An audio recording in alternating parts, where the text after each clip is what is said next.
Assalamualaikum warahmatullahi wabarakatuh. Perkenalkan, teman-teman dan Papi serta Miss Vera, nama saya Salwa Putri Pradani dengan NIM 11166256063. Yang dimana pada kesempatan kali ini saya akan membahas mengenai pendidikan sepanjang hayat, tugas M4, lembar aksi kerja mandiri. Baik, di slide pertama ini ada pemetaan keterampilan masa depan. Contoh keterampilan yang dibutuhkan itu riset sosial, desain program, dan analisis data. Sementara, keterampilan yang sudah saya miliki yaitu saya mampu merekap pemasukan dan pengeluaran uang danusan, serta saya mampu menerapkan digital marketing dalam usaha saya sendiri. Dan keterampilan yang perlu saya kembangkan yaitu partnership development, yaitu membangun kemitraan dengan orang lain, dan saya kurang ahli dalam menganalisis data. Baik, slide selanjutnya setelah tadi hard skill, di sini ada soft skill dalam pemetaan keterampilan masa depan, yang dimana contoh keterampilan yang dibutuhkan yaitu komunikasi, kepemimpinan, empati, serta problem solving. Sementara soft skill yang sudah saya miliki yaitu saya mampu memanajemen waktu, saya dapat bekerja sama dengan tim, saya memiliki public speaking yang baik, dan saya mudah beradaptasi di lingkungan baru, serta saya mampu memimpin suatu organisasi serta komunitas. Sementara keterampilan soft skill yang perlu saya kembangkan yaitu melatih kesabaran supaya dapat lebih sabar, serta keterbukaan dan fleksibilitas dalam menghadapi masalah yang datang. Lanjut, digital skill. Dalam pemetaan keterampilan masa depan, contoh keterampilan yang dibutuhkan yaitu literasi digital, pemasaran online, analisis media sosial, dan e-learning tools. Sementara digital skill yang saya sudah miliki yaitu saya mampu mengaplikasikan dan menggunakan platform online, penggunaan aplikasi, serta saya mampu menggunakan e-commerce untuk penjualan usaha saya, dan saya mampu pemasaran digital.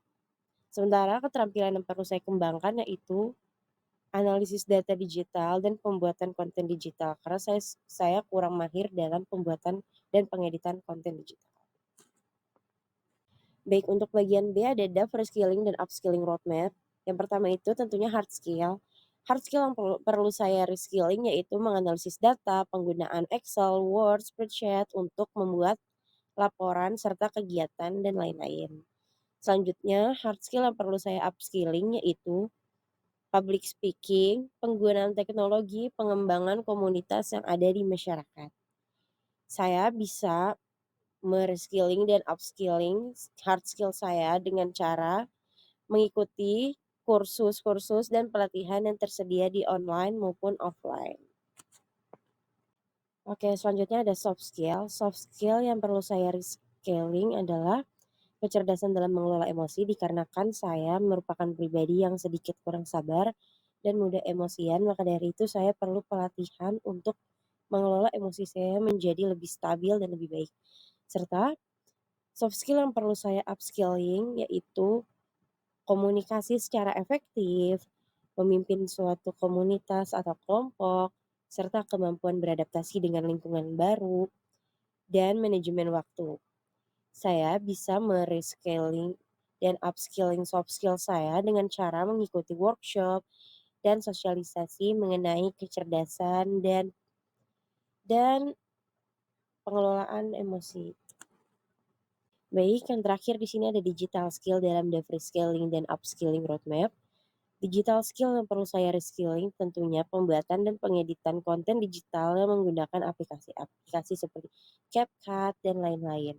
Serta digital skill yang perlu saya upscaling adalah penggunaan platform online, digital marketing, penggunaan media sosial, dan memiliki kemampuan menguasai Word dasar.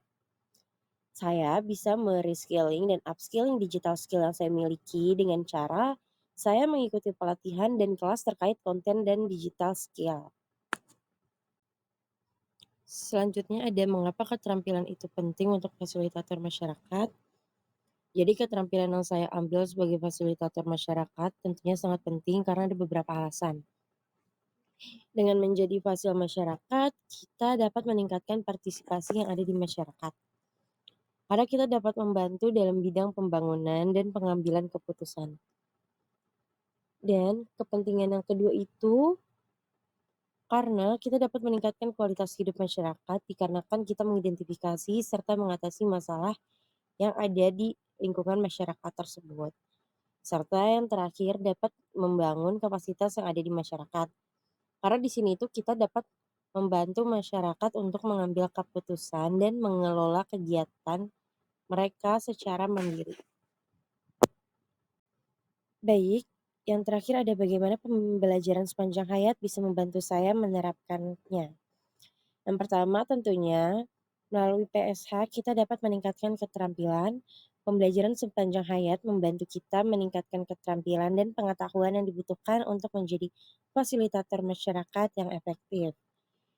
Dan poin kedua, kita dapat mengadaptasi dengan perubahan. Dengan turut belajar, kita dapat mengadaptasi dengan perubahan yang terjadi di masyarakat dan dalam bidang fasilitasi. Serta poin ketiga, ada meningkatkan efektivitas, yang dimana pembelajaran sepanjang hayat membantu kita meningkatkan efektivitas dalam menjalankan tugas sebagai fasilitator masyarakat. Poin keempat, ada membangun jaringan melalui pembelajaran sepanjang hayat. Kita dapat membangun jaringan dengan orang lain yang memiliki minat serta bakat yang sama. Dan yang terakhir di sini ada meningkatkan kreativitas. Pembelajaran sepanjang hayat itu tentunya dapat membantu kita untuk meningkatkan kreativitas dan inovasi dalam mengerjakan tugas sebagai fasilitator masyarakat. Baik, itu saja yang bisa saya sampaikan mengenai soft skill, hard skill, digital skill yang sudah saya miliki dan soft skill, hard skill, digital skill yang perlu saya upskilling dan reskilling ke depannya. Kurang lebihnya mohon maaf. Wassalamualaikum warahmatullahi wabarakatuh.